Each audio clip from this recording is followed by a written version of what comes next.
92,5 FM Pro 4 RRI Makassar. Assalamualaikum warahmatullahi wabarakatuh. Selamat pagi sahabat budaya dimanapun Anda berada. Senang sekali untuk pagi hari ini saya Dewi Satriani kembali lagi menjumpai Anda dalam program acara kita, yaitu Nuansa Fajar. Iya, sahabat budaya, gimana kabar hari ini? Mudah-mudahan saja dalam keadaan sehat walafiat.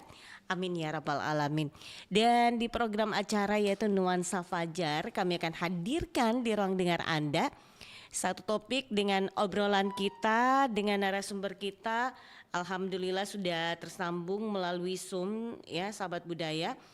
Beliau adalah Wakil Dekan 4 Fakultas Pertanian dan Bioremediasi Lahan Tambang Universitas Muslim Indonesia. Ada Bapak Dr. Insinyur Bahtiar Ibrahim MSI. Dan topik kita ini terkait dengan haji sebagai perjalanan sukarela menuju ridha Allah. Seperti apa pembahasan kita? Langsung saja kita menyapa beliau. Iya, Pak Doktor. Assalamualaikum Pak Doktor. Waalaikumsalam warahmatullahi wabarakatuh. Iya, apa kabar hari ini Pak Doktor? Alhamdulillah sehat. Alhamdulillah. Iya, Pak Doktor, kali ini kita akan membahas terkait haji sebagai perjalanan sukarela menuju ridha Allah.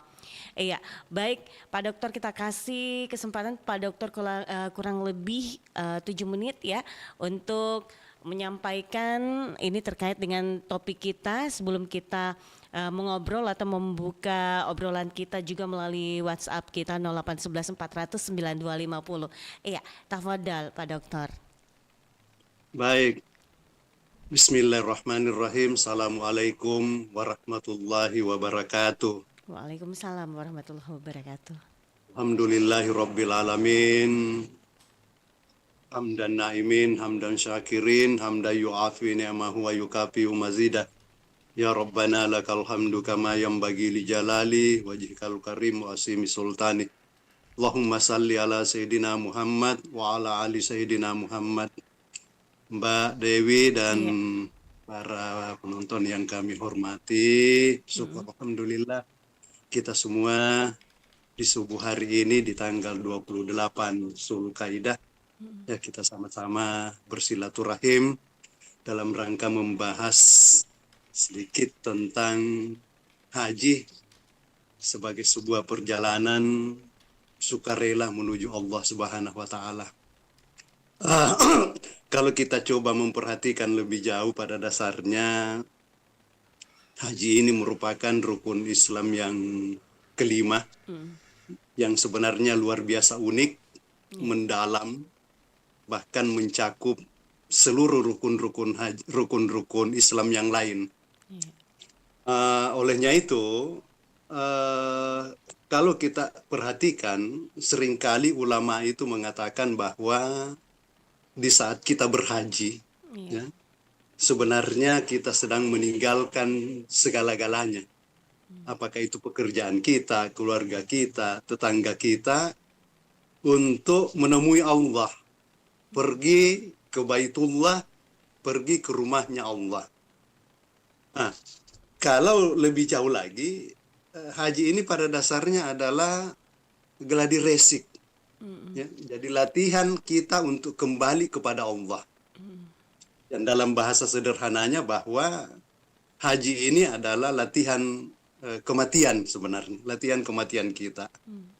Karena kita kembali, kita meninggalkan tanah air, kita meninggalkan keluarga kita, sahabat-sahabat kita, tetangga kita, pekerjaan kita, bahkan kita meninggalkan harta serta orang-orang yang kita cintai dengan niat utama adalah untuk bertemu dengan Allah Subhanahu wa taala. Kita ingin bersimpu di rumahnya yang suci. Kita ingin membasahi pipi kita dengan tangisan permohonan ampunan Allah Subhanahu wa taala. Karena pada dasarnya kita semua lahir di dunia ini, jauh di lubuk hati kita, kita sebenarnya mempunyai kerinduan untuk kembali kepada Allah. Sebab kita berasal dari Allah Subhanahu wa taala. Itulah sebabnya seringkali Allah itu di dalam Al-Quran disebut Al-Masir, ya, yang dalam salah satu ayat Al-Quran Allah berfirman, wa ilayyal masir, ya, kepada akulah kembalimu semua, ya. Nah, kata kembali inilah yang diartikan dengan cara yang berbeda, ya. Ada yang disebut kita kembali dengan cara yang terpaksa, ya, atau biasa disebut dengan rujuk itirari.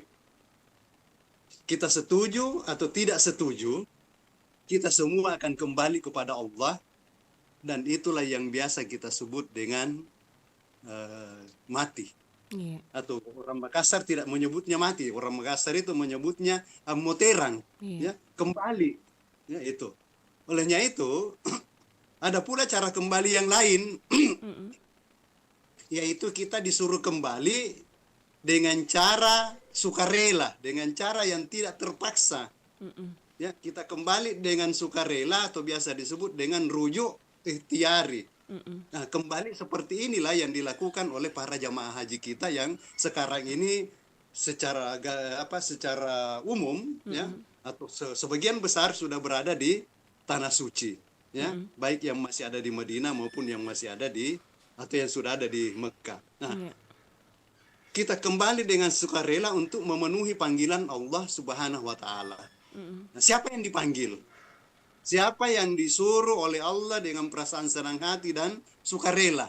Nah, di dalam Al-Quran ini mereka itu adalah orang-orang yang disebut nafsul mutmainnah, yaitu jiwa-jiwa yang tenang. Ya, dalam Al-Quran Allah berfirman, ya ayyuhan nafsul mutmainnah irji'i ila rabbikum radiyatan mardiyah fadkhuli fi ibadi wadkhuli jannah. Hai jiwa yang tenang, kembalilah kepada Tuhanmu dengan hati yang puas lagi diridainya. Maka masuklah ke dalam jamaah hamba-hambaku, masuklah ke dalam surgaku. Inilah kenikmatan besar, kenikmatan istimewa yang dianugerahkan Allah kepada para jamaah haji. Ya, haji ini yang kita sebut sebagai sebuah gladi resik atau latihan kematian kita. Jadi haji ini memang merupakan cara atau metode berangkat menuju Allah dengan tidak terpaksa, dengan sukarela, dengan ikhlas. Nah, tentu bagi kita yang belum mampu untuk berangkat haji, ya, yang belum mampu berangkat haji, tentu Allah pun menyiapkan wadah untuk kita bisa mendapatkan pahala haji, ya. Ada menyiapkan wadah untuk kita, karena tidak semua orang mampu, karena haji itu hanya bagi orang-orang yang memang mampu. Baik secara fisik maupun finansial. Ya, betul. Ya, Allah dengan keadilan Allah menyiapkan sarana. Apa itu? Salah satunya adalah di saat kita pergi salat subuh berjamaah, lalu kita duduk setelah salat subuh sampai masuk waktu terbitnya matahari, lalu kita berdiri untuk salat 2 rakaat yang biasa kita sebut dengan salat Isra, maka pahalanya itu sama dengan ibadah haji dan umrah, ya. Di dalam hadis Rasulullah itu sudah disebutkan pahalanya itu sama dengan haji dan umrah, sempurna, tamatan. Ya, itu gambarannya. Sehingga di saat kita berhaji, pada dasarnya semua aktivitas kita itu adalah mengarah kepada Allah Subhanahu wa Ta'ala. Di saat kita tawaf, di saat kita sa'i, ya, di saat kita melontar jumrah, ya, dan lain-lain, semuanya mengarah ke Allah. Di saat kita tawaf, kita mulai dari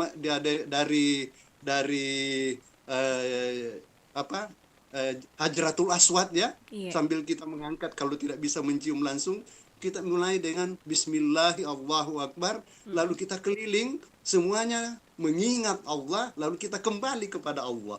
Ya, itu gambaran-gambarannya, sehingga kita katakan bahwa di saat kita berhaji, maka itu pada dasarnya adalah perjalanan sukarela kita untuk menuju Allah, ya, untuk bersimpu di hadapan Allah, dan semua yang kita lakukan pada saat berhaji, pada dasarnya merangkum, ya, merangkum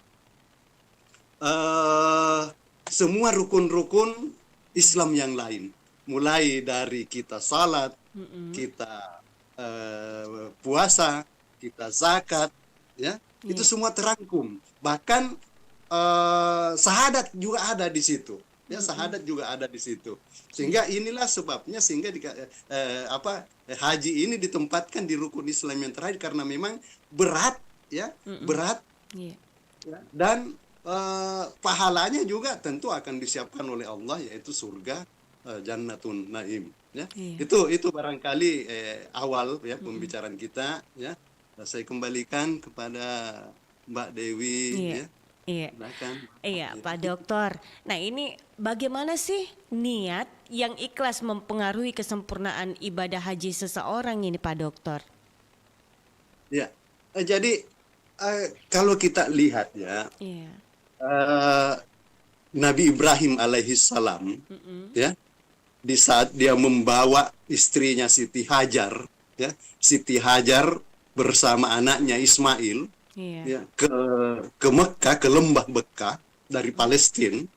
Lalu hanya beberapa hari kemudian dia tinggalkan anaknya, Iya. ya, dia tinggalkan anaknya beserta istrinya di tempat yang sama sekali tidak ada sumber kehidupan, Iya. ya, di tempat yang sama sekali tidak ada sumber kehidupan.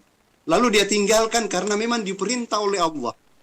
Dia berjalan lalu diikutilah oleh istrinya. Wahai suamiku, ayahanda anakku Ismail, kenapa kamu mau tinggalkan kami di tempat yang tidak ada sama sekali sumber kehidupan? Kami hanya dikelilingi oleh pasir dan batu, gunung-gunung yang sama sekali tidak ada pohon-pohon. Tapi Nabi Ibrahim terus berjalan. Sampai yang ketiga kalinya Siti Hajar berteriak, wahai suamiku, engkau tinggalkan kami di tempat yang demikian gersang ini, apakah ini karena perintah Allah? Nabi Ibrahim pun sambil meneteskan air mata menyatakan, iya, ini adalah perintah Allah. Iya. Kalau ini memang perintah Allah, jawab Siti Hajar, maka pergilah wahai suamiku, karena Allah pasti akan menjaga saya dan anakmu. Akan menjaga saya dan anakmu. Inilah puncak keikhlasan, penyerahan total yang namanya, ya, penyerahan total kepada Allah Subhanahu wa taala. Ya, ikhlas itu tidak ada pamrih, tapi betul-betul menyerahkan secara total semua kehidupan kita hanya pada Allah Subhanahu wa taala. Di saat kita berhaji, semuanya itu tampak dengan jelas. Sehingga kita dilarang untuk marah, kita dilarang untuk mengemukakan kata-kata yang kasar. Betul. Kita disuruh untuk selalu berbuat baik, dan semua itu adalah wujud keikhlasan kita untuk betul-betul bisa dekat dengan Allah Subhanahu wa taala. Iya.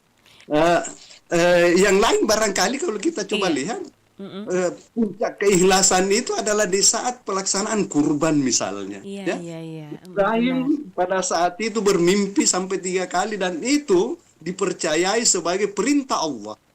Maka dia pun rela untuk melakukan perintah itu tanpa memikirkan akibatnya. Iya. Ya, tanpa memikirkan akibatnya. Dan semua berakhir dengan ending yang sangat bagus. Ya, kita lihat misalnya di saat Nabi Ismail dan Siti Hajar ditinggalkan, ya, di saat dia kehausan, maka Siti Hajar memandang ke atas ke Bukit Safa. Dia melihat seperti ada air, maka dia berlari ke situ. Sampai di sana tidak ada air. Maka dia pun bergerak menuju Marwah. Ya, Bukit Marwah, karena di sana dia lihat sampai di sana hanya fata morgana. Beberapa kali dia melihat ke sana sampai dia pasrah dan kembali kepada anaknya di lembah, ya, di Makkah itu. Lalu terlihatlah anaknya Ismail ini menggaruk-garuk tanah, maka keluarlah air Zam-Zam. Nah, kita bisa lihat bahwa di saat kita punya upaya yang demikian bagus, ya, kita upaya menyandarkan semuanya pada Allah, boleh jadi di saat upaya itu kita sudah pasrahkan kepada Allah, maka di tempat yang lain akan ada jalan yang diberikan oleh Allah Subhanahu wa taala. Itulah puncak keikhlasan sebenarnya. Iya, Ya, demikian. Mbak Iya. Dewi. Baik, kita tunggu juga partisipasi untuk para pendengar kita yang ingin meramaikan atau ingin menanyakan terkait dengan pembahasan kita yaitu haji sebagai perjalanan sukarela menuju ridha Allah. Silahkan Meki di 0811 409 250. Iya Pak Dokter, kita lanjut lagi dengan pertanyaan selanjutnya nih. Apa makna pengorbanan dalam perjalanan haji bagi kehidupan sehari-hari umat Islam Pak Dokter? Iya, baik. Pertanyaan yang sangat bagus ya. Iya. Di saat kita berhaji, kita semua meninggalkan keluarga, meninggalkan harta kita, Iya. meninggalkan semua yang kita cintai untuk pergi ya menuju Allah. Iya. Ya, di saat itu, di saat kita berhaji, di situ kita sudah mulai dengan kata-kata ya, dengan niat labbaik Allahumma labbaik. Ya. Labbaik la syarika lak labbaik innal hamda wan ni'mata laka wal mulk la syarika lak.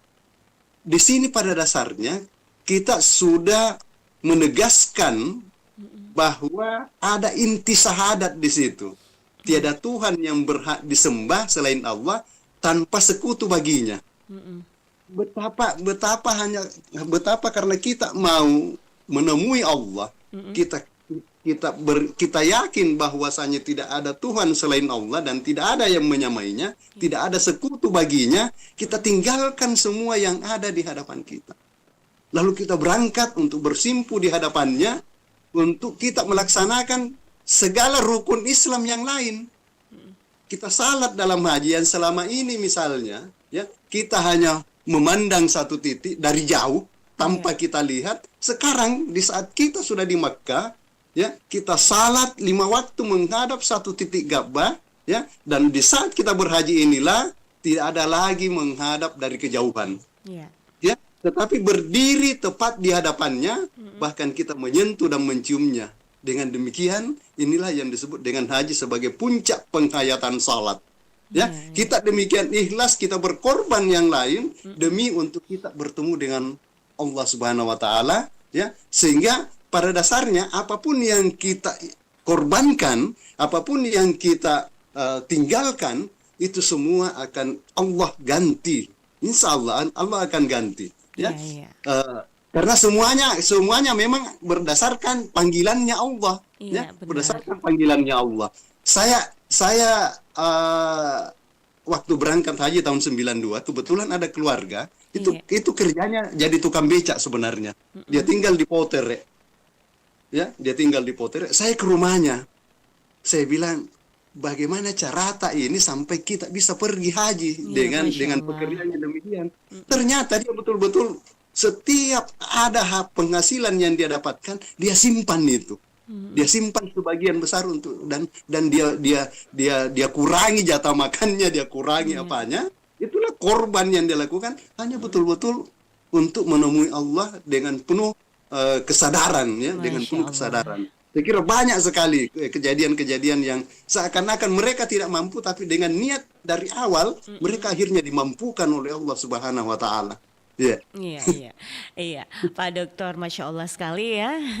Iya, kita lanjut lagi nih Pak Dokter. Bagaimana ibadah haji dapat mengubah perilaku dan akhlak seseorang setelah kembali ke tanah air? Ya, alhamdulillah. Jadi di saat kita berhaji, ya, kita sudah pasrahkan diri kita bahwa hanya Allah lah tempat kita bergantung. Iya. Ya, sesuai dengan surah Al-Ikhlas yang sama sekali tidak ada kata-kata ikhlas di dalamnya, ya. Tapi di situ ada kata Allahus Samad, hanya Allah lah tempat kita bergantung. Ya. Iya. Di saat kita berhaji, kita melaksanakan salat dengan tenang, dengan baik, di mana kita tahu kalau itu betul-betul meresap dalam diri kita, maka salat itu dikatakan bahwa inna salata tanha anil fahsya'i wal munkar. Iya. Di saat kita berhaji, kita menahan diri. Bagian dari puasa adalah menahan diri, menahan diri untuk tidak marah, menahan diri untuk untuk tidak mengucapkan kata-kata yang kotor, ya, menahan diri dari perdebatan, ya, sehingga secara substansi bahwa setiap yang kita lakukan di sana itu adalah latihan bagi kita. Ya, kita bisa menahan diri, dan Allah Subhanahu wa taala sudah menyatakan bahwa ciri orang bertakwa itu adalah allazina yunfikuna fis sarai wad darra, ya, mampu untuk selalu membelanjakan hartanya dalam kondisi apapun juga.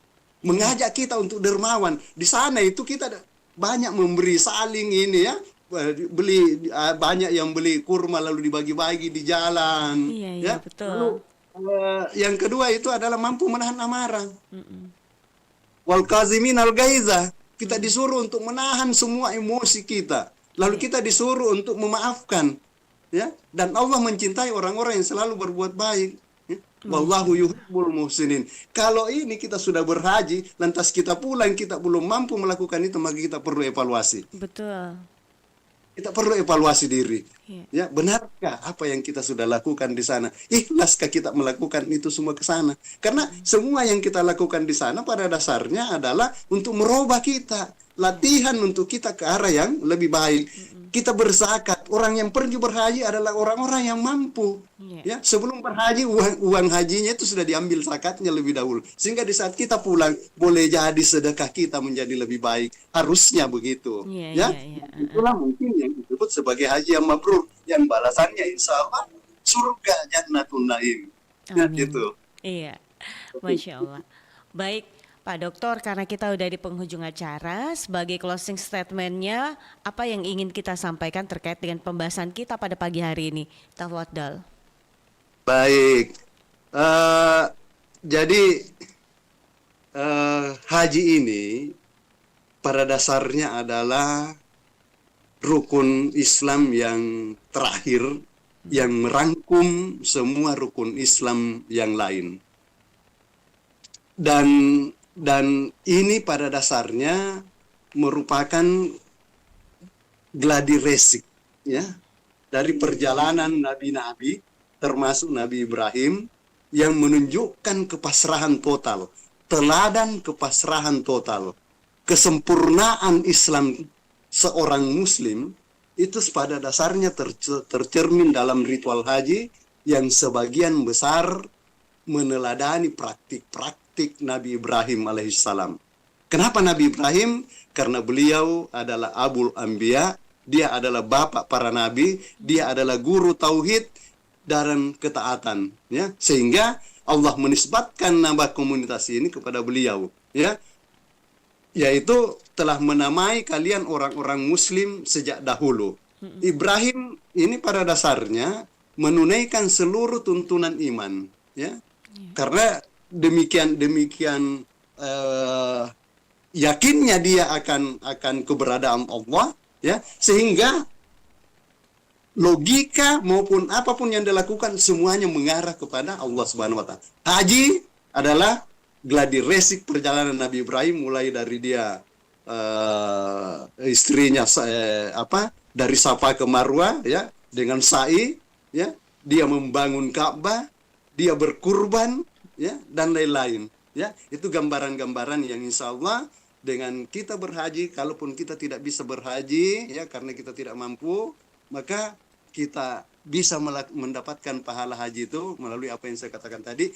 Kita salat jamaah subuh di masjid, ya, kita salat jamaah subuh di masjid, tunggu sekitar 1 jam sampai terbitnya matahari, lalu kita duduk berdiri untuk salat isra. Insya Allah pahalanya sama dengan haji dan umrah. Terima kasih, Iya. Mbak Devi. Baik, Pak Dokter, menarik sekali obrolan kita pada pagi hari ini. Tapi apa boleh buat, kita harus tuntaskan sampai di sini dulu untuk obrolan kita di program acara Nuansa Fajar. Insya Allah bisa memberikan manfaat untuk kita semuanya, terkhusus untuk kaum muslimin dan muslimah yang saat ini mendengarkan dan menonton siaran kita ini. Iya, Pak Dokter, selamat melanjutkan aktivitas tak kembali, sukses selalu. Iya, wassalamualaikum warahmatullahi wabarakatuh. Waalaikumsalam warahmatullahi wabarakatuh. Terima kasih banyak Mbak Dewi. Iya, baik. Baik sahabat budaya dimanapun Anda berada, demikian obrolan kita di Nuansa Fajar bersama Wakil Dekan 4 Fakultas Pertanian dan Bioremediasi Lahan Tambang Universitas Muslim Indonesia, Pak Dr. Insinyur Bahtiar Ibrahim, MSI.